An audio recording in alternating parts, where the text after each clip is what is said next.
সুনামগঞ্জে ২৮ বিজিবির অভিযানে বিপুল পরিমাণ ভারতীয় মদ আটক।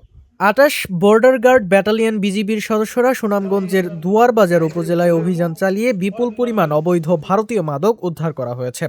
শনিবার দুপুর ১২টায় দুয়ারবাজার উপজেলার ৮ নং বগুলা ইউনিয়নের ভাঙ্গারপাড় নামক স্থানে গোপন সংবাদের ভিত্তিতে অভিযান পরিচালনা করে এসব মাদকদ্রব্য আটক করা হয়। বিজিবি সূত্রে জানা যায়, গোপন সংবাদের ভিত্তিতে সুনামগঞ্জ দুয়ারবাজারের বাগানবাড়ির বিওপির একটি টহল দল সীমান্ত পিলার ১২২৬ এমপি হতে আনুমানিক ২৫০ গজ বাংলাদেশের অভ্যন্তরে ভাঙ্গারপাড় নামক এলাকায় বিশেষ অভিযান পরিচালনা করে।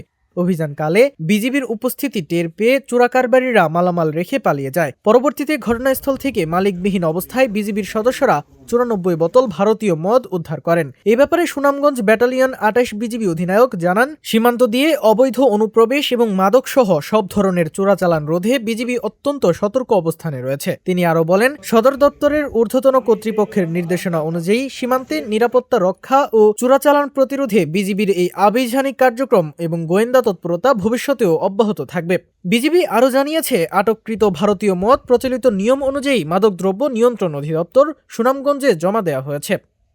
ইফতিয়াজ সুমন, সুনামগঞ্জ।